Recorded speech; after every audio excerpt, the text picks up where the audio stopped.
Hello. So this presentation is on WireGuard, which is a new secure networking tunnel to replace IPsec, OpenVPN, and all the other VPN networking tunnels that have been around before. So to get started, who am I? Jason Donenfeld, also known as ZX2C4 on the internet. I'm the founder of Edge Security, small security consultancy. Usually, my background has been in exploitation, vulnerability analysis, finding 0 days, penetration testing, but not so much in networking. But somewhat recently, for some infrastructure, I wanted to run some secure networking elements, and the existing solutions were just too bad, overly complex, impossible to audit.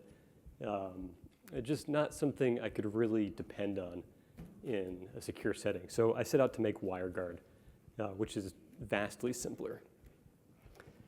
So WireGuard is a layer 3 tunneling protocol, which is both IPv4 and IPv6. It doesn't do layer 2. It'll never forward Ethernet frames. It's just IP. And there aren't any plans ever to include something other than layer 3, because I think that's the right way to do things securely. And rather than existing solutions which support tons of different options for every type of network, WireGuard supports what I consider to be the best way. And the idea is to change your infrastructure to fit the tool that does things right. So in that way, WireGuard is extremely opinionated. But I think for many, this will work very well. It lives in the Linux kernel, so that it's very fast and well integrated. But we're developing cross-platform solutions in languages like Go, Rust, Java, etc. It's also UDP-based, so we can achieve high performance. But we've got some good tricks to punch through firewalls. We use some modern cryptography. Existing solutions like IPsec and OpenVPN use crypto mainly developed in the 90s, and it's been a while since then. And as I said before, we're really focusing on making things as simple as possible, clean concepts that you can understand, and clean code that an individual can read and audit in a day. The authentication model, we get rid of all certificates. There's no X509, no ASN1. They're just short public keys that can be passed around, copy and pasted, and it works just like the SSH model. You have an authorized keys file, you share your keys, and then you have a secure network tunnel. Okay, so this first security design principle is easily auditable. Just to compare things, OpenVPN, it's 100,000 lines of code, but then you also need OpenSSL, which is another 500,000 lines of code. So it takes a big, big team to audit that, and we've seen problems in the last several years. Linux XFRM, which is the IPsec in the Linux kernel, is about 14,000 lines of code, but that doesn't even include the key exchange, which is the most difficult part. And for that, usually people use something like StrongSwan, which is 400,000 lines of code. So again, this is overwhelming. Soft Ether is one of these VPN solutions that supports every protocol, IPsec, OpenVPN, a couple Microsoft ones. And this is 330,000 lines of code. So again, super complex. WireGuard is less than 4,000 lines of code, which means that any one of you could read the entire code base in a couple hours pretty easily and be reasonably sure that it's secure, that you've understood how it works. And of course, the more eyeballs on it, the more bugs we'll uncover. And I think WireGuard should get to a point where we're extremely confident in the security of the code, way faster than OpenVPN or IPsec, which we may never get to a point where we can really trust something that huge. So just to put it in the solar system of VPNs, WireGuard is the Pluto, if you will. The VPN's just a tiny little speck in terms of lines of code. The second principle is simplicity of the interface. We don't want a super complicated configuration. We don't want to have to do anything that's out of the ordinary with the normal networking tools and setup that you already know about in order to make a security tunnel. So with WireGuard, you just get a normal network interface. And you can add it using the normal Linux IP route 2 tools. So IP-link add WG0 would add a WireGuard interface. You can give it an IP address. You can add routes. You can even use legacy ifconfig if you want. And it works with IP tables. You just give it -i and then your WireGuard interface. And if a packet comes from a WireGuard interface, you can be sure that it's actually secure. So a super simple interface using the same tools and methodologies that you already know about. And of course, bind works in the way you want. So if you bind to an IP address that belongs to a WireGuard interface, that socket will then become secure. So this is, in a sense, sort of blasphemous, because in achieving this simplicity, we've done away with all of the academically pure layering assumptions. IPsec was created by a big committee of experts, super smart people, and they all really cared about doing things pure, kind of architects of the internet type of people. And while they came up with something that might, in some academic realm, be really nice, in practice it winds up being super, super complex, nearly impossible to deploy, and just a mess. IPsec has a transformation table for outgoing packets, key exchange is some other user space daemon. It's just really overwhelmingly difficult. And so WireGuard, we just get rid of all these layers. Instead, you just have the interface, the simple network interface. And with that, with getting rid of the layers, in fact, we run into problems because we have layering violations. And so WireGuard starts with the simple place we want to go, the interface, and then tries to find clever engineering and cryptography solutions to actually achieve that. Okay, so the fundamental idea that makes this possible is called CryptoKey Routing.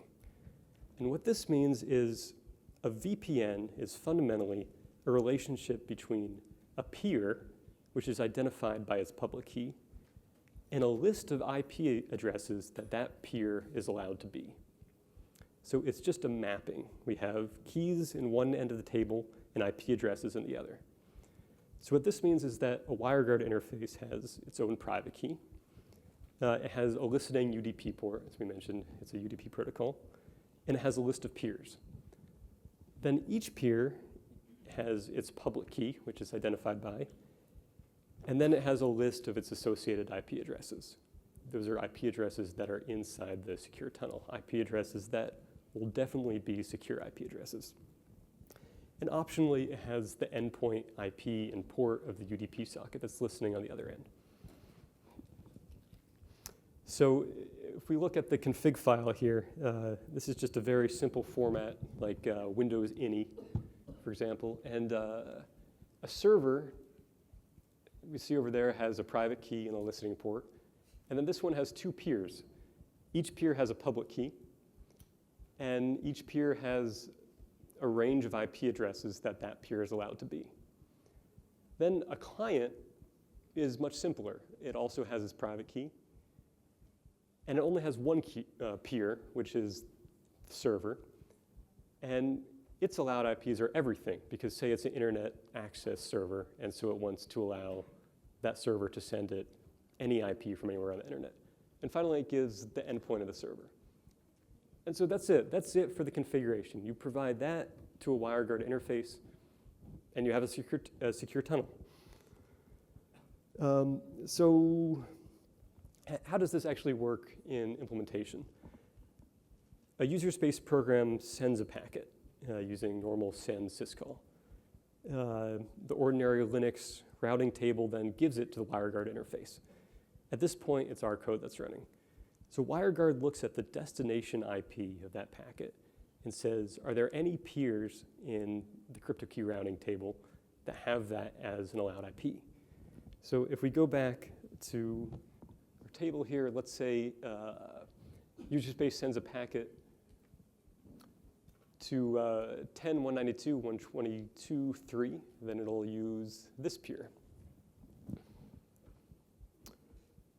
At that point, the packet is encrypted with the current session keys for that peer, and it's secure, authenticated, etc. On the receiving end, it works in the opposite way.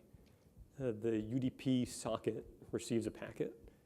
It decrypts the packet, and when it decrypts it, then it learns, okay, it's from this peer with this public key.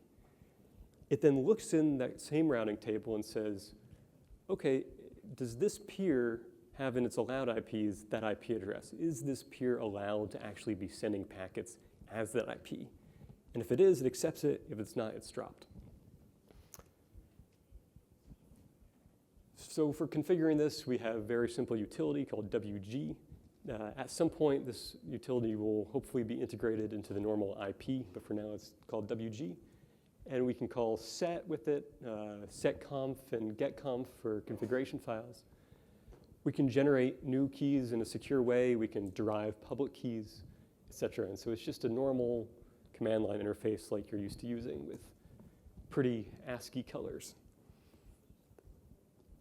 And so all of this makes system administration very easy, much easier certainly than OpenVPN or IPsec. You can make rules like if it comes from interface WG0, WireGuard interface, and it's from, say, 192.168.517, then it definitely came from, say, Yoshi's tunnel if it's from that IP in that interface. You have definite assurance. So you don't need any complicated firewall marks, secure marks, any of that old terminology. If it came from the interface and it comes from the IP you have in mind, then it's been securely transmitted and is authentically from the sender. And so without even really thinking that hard, you might be able just to imagine the actual IP tables rules for this kind of thing. It's very basic. Okay, so just to recap here, the simplicity gives us a stateless interface. You give the WireGuard interface the peers, and that's it, then you send packets. It doesn't appear to be state to the user. And endpoints roam, which is a nice feature. If you suddenly change IPs, like you put your laptop to sleep in the hotel, you come to the conference, you open it back up, you're already connected. There's no reconnection necessary. It just works. So it's sort of like Mosh, a tool that you might have seen before. And so all the other internal bookkeeping is completely invisible to the admin. And we'll go into that in a bit. Okay, design principle number 3. This is sort of a defense in depth coding perspective. First of all state that we require in WireGuard, all state variables, are allocated during configuration, not during the actual exchange of packets. Finally, no memory is even dynamically allocated in response to any received packets. So this eliminates a huge class of bugs. It takes away all sorts of heap vulnerabilities that typically come up, misallocations, error handling, and is also very good from system resources perspective. All packet headers have fixed widths, so there's no parsing involved. You know that the next field is going to be this many bytes, and so you just indiscriminately read that many bytes. So again, we have necessarily no parser bugs because there are no parsers. And then finally, we don't modify state ever in response to a packet that's unauthenticated, so that there's no avenues by definition for an attacker to modify some aspect of the program before it has authentication in order to gain authentication. So just with kind of basic principles like this, we eliminate a huge swath of attack surface that ordinarily would come up. Okay, finally we get stealth. And this is important to me. As I said earlier, usually I do exploitation and vulnerability dev, and I worked for several years on a kernel rootkit. And so one of the things you need with a rootkit is a secure, stealthy exfiltration mechanism. And the ideas for WireGuard actually stemmed out of this offensive perspective. And so now I've taken that general idea and put it into WireGuard, which is fundamentally a defensive solution. And what it amounts to is that WireGuard should never respond at all to any unauthenticated packets, so that you don't know it even exists. You don't know that a port is listening. You have absolutely no insight as an attacker that anything's there.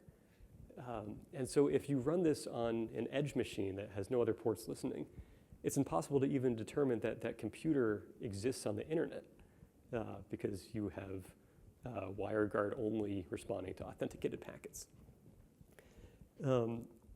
If you have a man-in-the-middle connection or position and nobody's talking at the time, you also don't get any indication that something's there because it's not a chatty protocol. When peers have packets to send, they send them. When there's nothing to send, it goes to sleep and nothing's sent at all. So again, this comes from the requirements for a rootkit, for an exfiltration mechanism, except it turns out that these offensive techniques are super useful from a defensive perspective too. Okay, and finally, we need solid crypto. All of this would be worthless if the crypto wasn't good. And so we make use of what's called the noise protocol framework, recently released but developed over the last couple of years side by side with the WireGuard team, a lot of feedback from us. And we've written a custom implementation of one particular handshake of noise, which we'll go into later. Has a number of nice security properties. We have perfect forward secrecy. There's a new key every 2 minutes so that if the machine is ever compromised and the private keys are ever stolen, it's not possible then to go back in time and decrypt packets that used to be encrypted because the encryption keys for those have long since been forgotten. It avoids key compromise impersonation. This might be a new term to some of you.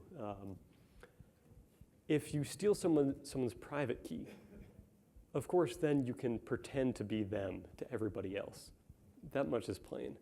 But many protocols have a flaw called key compromise impersonation, where if a private key is stolen, then the person who possesses it can impersonate anybody else to you, which is even worse.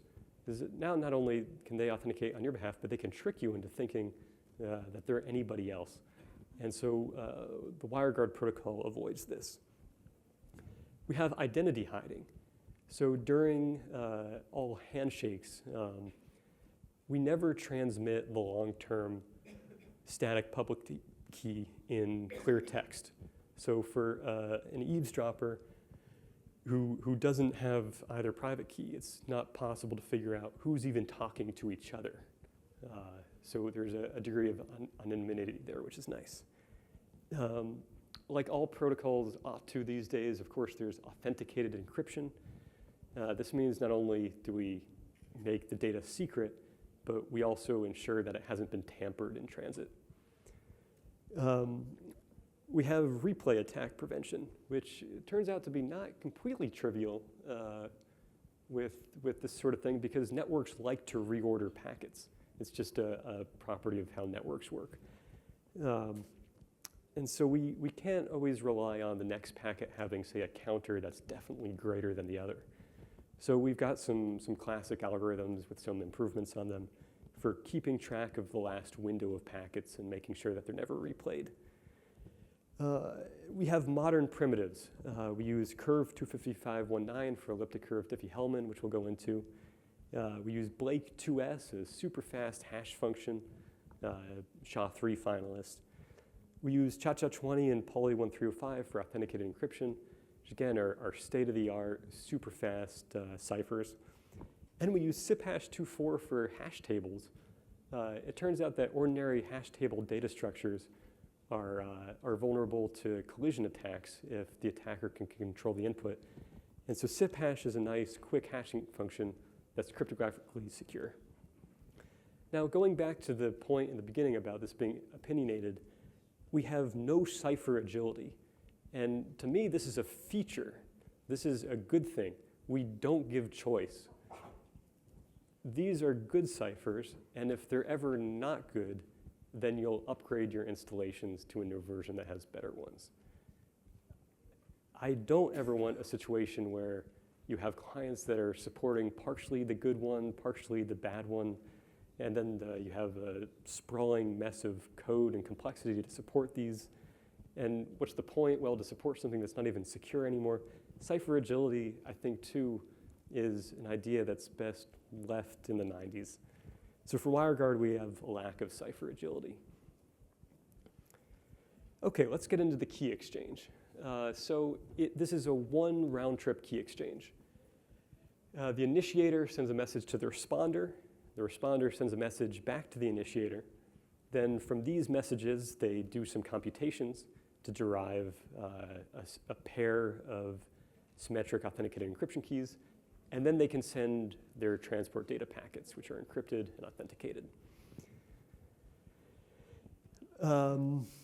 During this key exchange, they generate ephemeral keys. So we have the perfect forward secrecy. And the initiator and responder can change roles at any time, because if you look again, you'll notice it's just there and back. So it's totally symmetric. There's no requirement that one peer is always the initiator, one peer is always the responder. They can swap around as they please. And invalid handshake messages are, of course, ignored. There's no, you did it wrong. You just don't get a response if it's a bad message, so that we ensure the stealth principle. So let's review DiffieHellman. This is quite important. We have peer A and peer B here. And first, peer A generates a private key. Say it picks a random number. Picks a random 32-byte string in our case.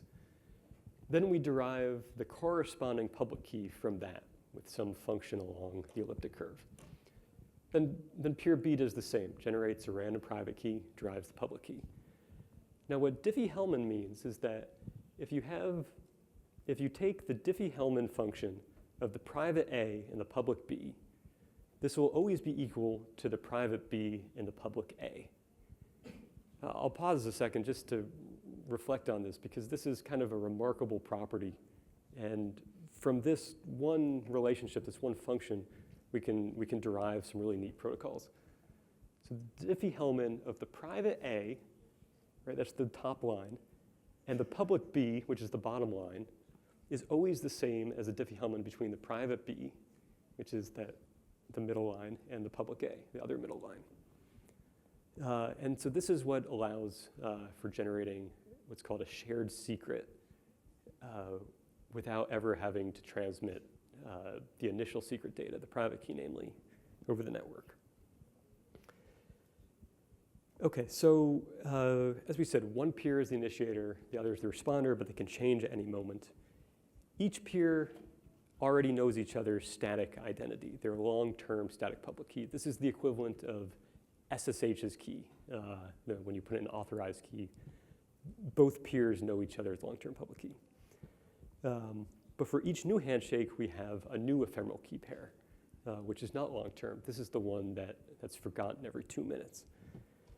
And so the security properties of the WireGuard protocol is brought about by what's called the triple DH, the triple DiffieHellman, which amounts to a DiffieHellman between the ephemeral static, then the other static and ephemeral, and then the ephemeral. Now, because we want this to be a one round-trip protocol, we need actually authentication in the first message too. So we add on to this DiffieHellman between the two static keys, the two things that both sides already know about each other. So the first message, this is the message from the initiator to the responder. So as I mentioned, the initiator begins by already knowing the public key, the long-term static public key of the responder. And so the initiator sends the responder several things in one message. The first is a clear text ephemeral public key.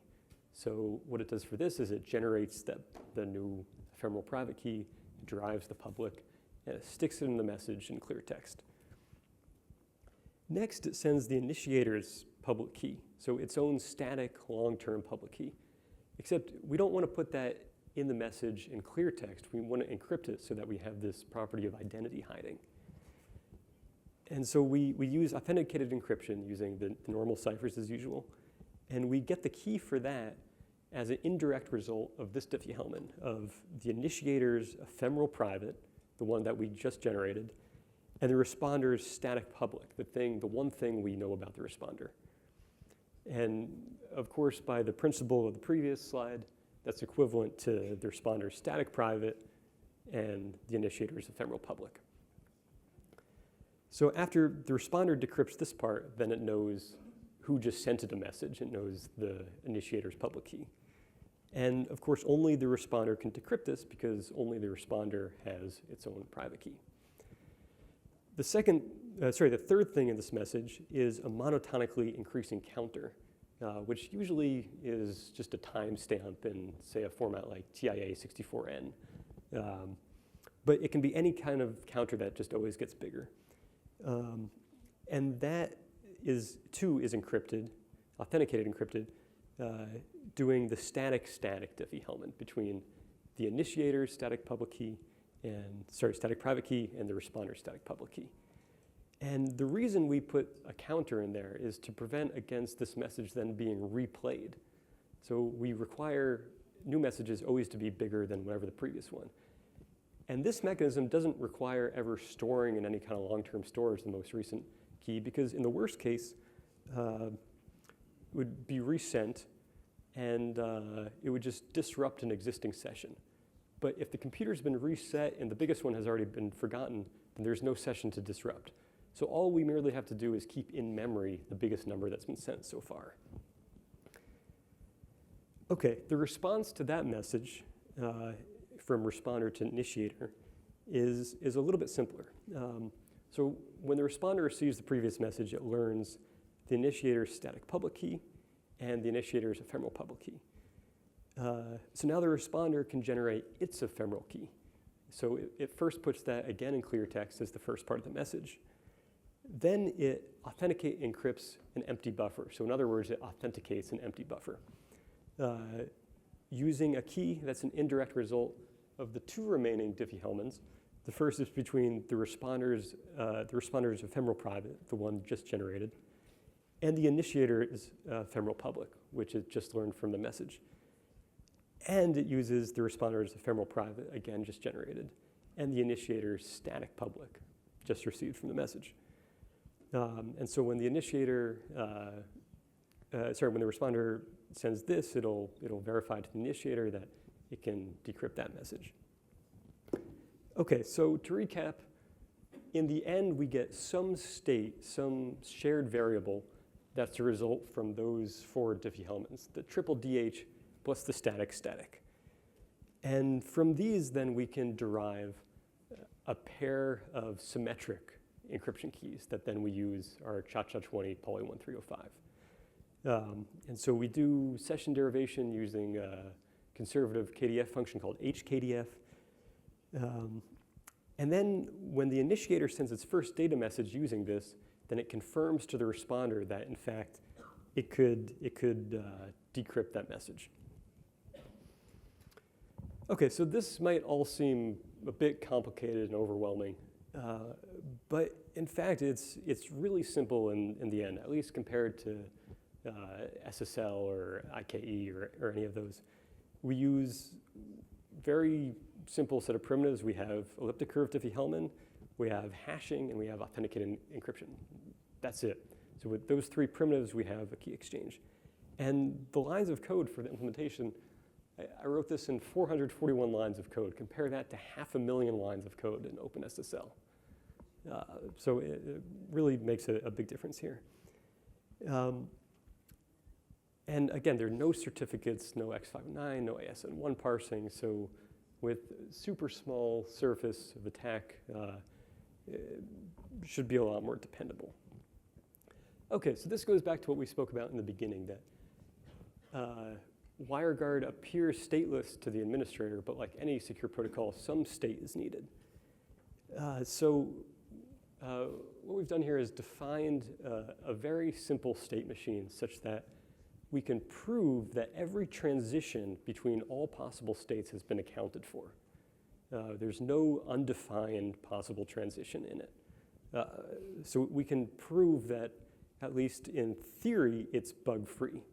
And then, because the implementation is so simple, we can check those against each other and be reasonably assured that it works well. And so it's event-based, and we have 4 basic events. User space sends a packet. When this happens, if there's no session established for the last 120 seconds, we just send a new handshake initiation to get a new one going. If we don't receive a response after 5 seconds, then we just send another initiation. After we successfully authenticate an incoming data packet, we might have another packet to reply, in which case that's fine. But if we don't have anything to send back, after 10 seconds, then we'll just send an encrypted empty packet so that both sides know that they're still talking to each other. Then the other side, if it doesn't receive any packet at all after 15 seconds, it knows that something's gone wrong with the handshake and it reinitiates it.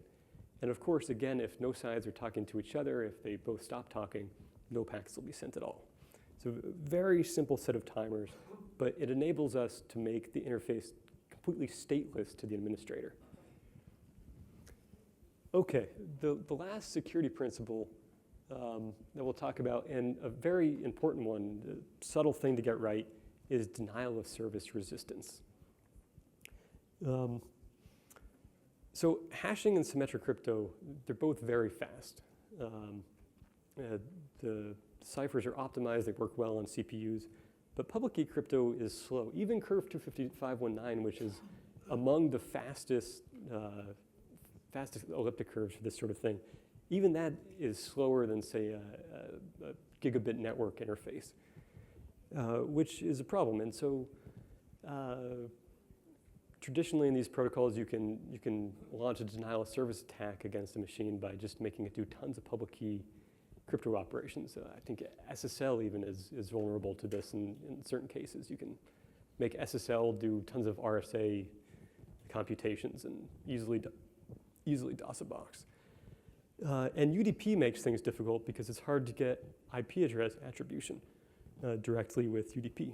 And so WireGuard makes use of cookies to solve this. So let's review short history of denial of service attack cookies. Okay, cookies that are TCP-like. The dialogue is like this. The initiator says, compute this DiffieHellman. The responder says, your magic word is Karage.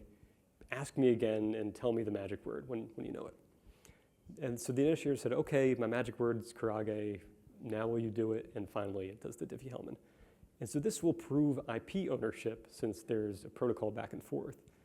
But we violate our security principle because now we have to store as state the fact that Karage is associated with this IP address. And this always responds to messages, so we violate our stealth principle. And of course, the magic word can be intercepted. So this doesn't really work well for a robust and secure solution. Then we have cookies that are DTLS-like or IKEv2-like.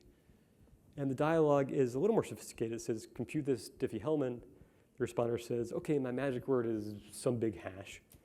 Ask me again with the magic word. And the responder says, okay, the magic word is that big hash. Now will you do it?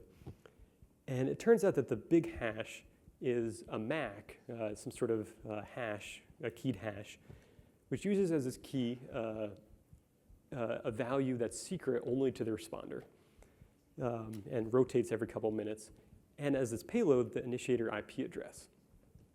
So this way, the responder doesn't have to store that state, since it can just rehash against the IP address using its secret and see if they match. So this is nice because it's stateless, but again, we always reply to the message. And so we violate our stealth principle, and of course the magic word can be intercepted, which is a problem.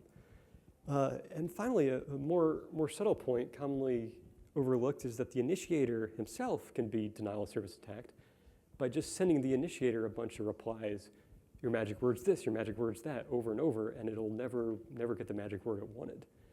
And the reason this is often overlooked is because we tend to think in the client-server architecture, where the server is the thing we want to protect. But in WireGuard, we do away with that. We just have one peer and the other peer, symmetric roles. And so it's really important that neither initiator nor responder can be denial of service attacked. Just as an aside, host identity protocol and Bitcoin have kind of a similar set of ideas, but different approach. Initiator says, compute DiffieHellman. Responder says, well, mine a Bitcoin first, then ask me. The initiator says, all right, I toiled away, I found the Bitcoin, now will you do it? So the proof of work, in other words. And this is good if the puzzle is harder than DiffieHellman, because it perfectly solves the denial of service. But again, it doesn't work for the symmetric roles of the initiator and the responder. Because say now you have a server that has to do this computation for tons of clients, well, it's unscalable. Okay, so the WireGuard variant builds on top of the DTLS variant, but adds quite a bit to it, fundamentally changes it. So each of the two handshake messages, the initiator to responder message and the responder to initiator message, has two MACs each, MAC1 and MAC2. So MAC1 is calculated as a hash of the responder's public key concatenated with the prior contents of the handshake message. And so if the MAC is gone or invalid or missing, then the message is ignored. If it is there and is valid, then it means that, okay, the person talking to me knows who I am, knows that I exist here on the internet, so that then we can safely respond to this without giving up our stealth. So if the responder is not under load, if it's not under denial of service attack, if it has plenty of CPU, then we proceed normally. Then we don't need to do any denial of service protection. But if it is under load, if the CPU is maxed out, then instead of responding with the second handshake message, we send back a cookie. Only this time we don't send it in clear text, we encrypt the cookie. So first, let's talk about the payload of the encryption, which is the cookie itself, is right there where we have a MAC of the initiator IP address using a responder secret that changes every couple minutes. This payload here is essentially the same idea as the DTLS and IKev2 style cookie. However, it's encrypted using what's called an AEAD, authenticated encryption with additional data. So there's encryption, which is just making the data secret. There's authenticated encryption, where we ensure it hasn't been tampered with.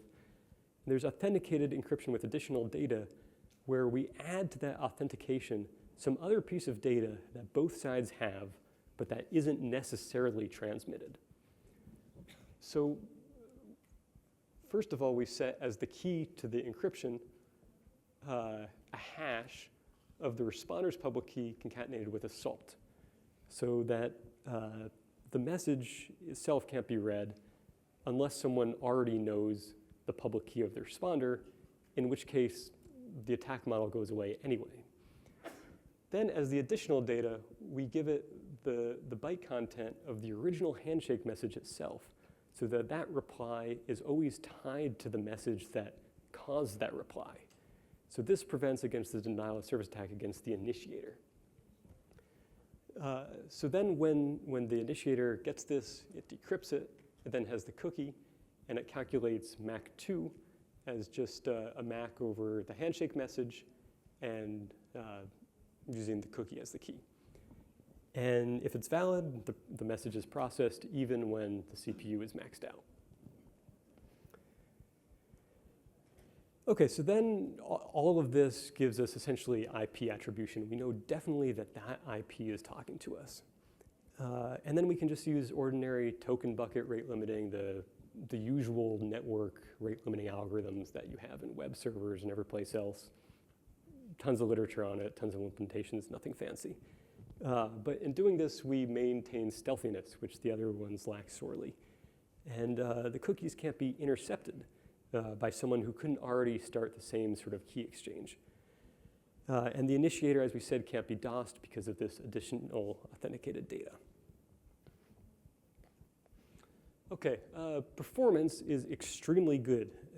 Because we're in kernel space, because it's a part of the Linux kernel, it's really fast and it's low latency. We don't need to copy packets back and forth to and from user space.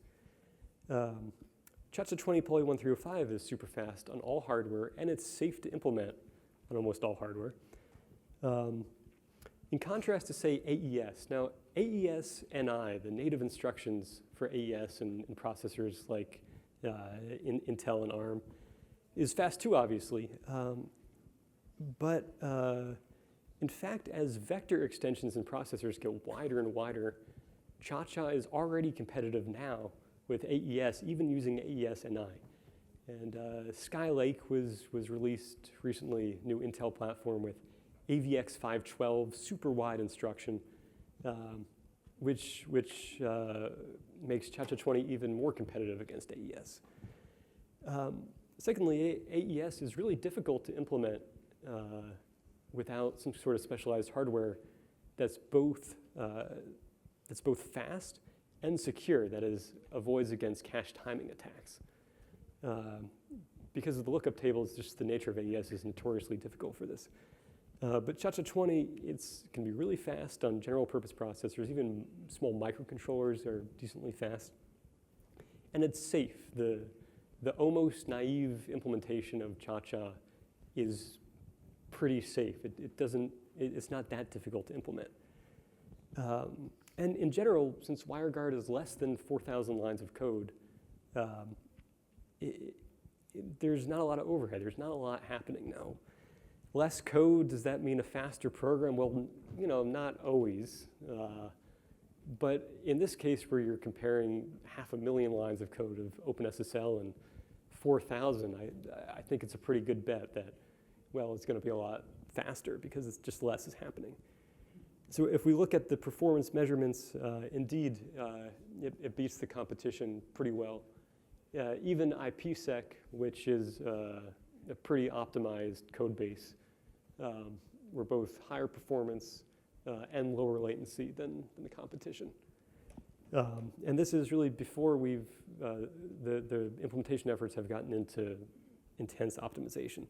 So I think that margin will only increase over time, in fact. Okay, so just to recap, again, less than 4,000 lines of code, so everybody in this room who knows C can read the entire code base in a sitting and find bugs or fix things, or at the very least become assured yourself that it's code to rely on in critical infrastructure. The general design of it lends itself to be implemented with pretty basic data structures. There's not a lot of state kept, and when it is, there's no dynamic allocation.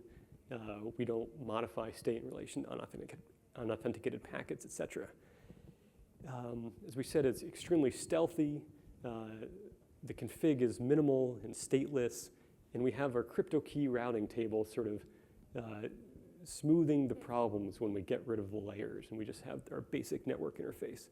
And as we just said, best-in-class performance and very opinionated choices. So I'll just show you a quick demo of what it's like to configure such a thing. Let's see here.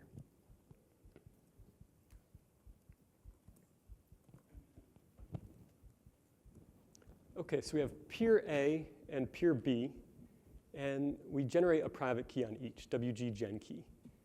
And as you see, private keys are super small. You can copy and paste them, and public keys are derived from the private keys. And so each one now has a private key. On peer A, we add an interface using normal IP route 2 standard Linux tools. We add an IP address to it. Again, pretty uninteresting, normal thing. We just set up an interface. But then we have WG for giving it the WireGuard specific information, like the private key. So we set the link up. Now we can do the same thing over on peer B. We'll add the interface, give it an IP address. And again, because it's just a normal interface, it integrates with all the things you already know about. And WG, hopefully at some point, will be integrated into the IP command, and it'll be even closer to what you already know.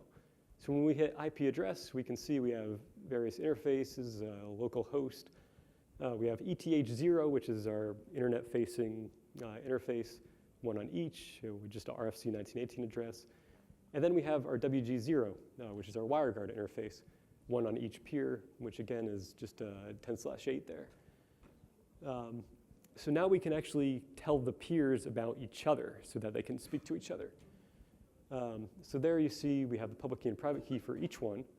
And so in peer A, we're adding peer B's public key and giving it the allowed IPs as part of the CryptoKey Routing table and its internet-facing endpoint.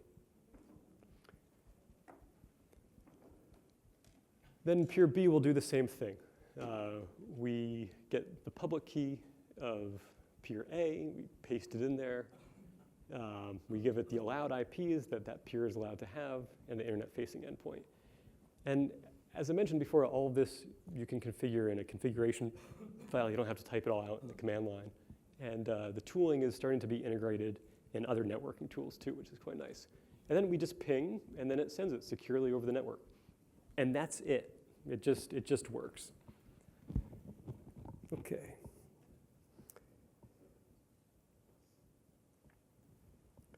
Okay, so that's it. If you want to learn more, WireGuard.io is the website, and there's tons of documentation, source code. There's even a demo server that you can send packets to and tunnel internet traffic. You can try and attack it if you're curious to see how it withstands things.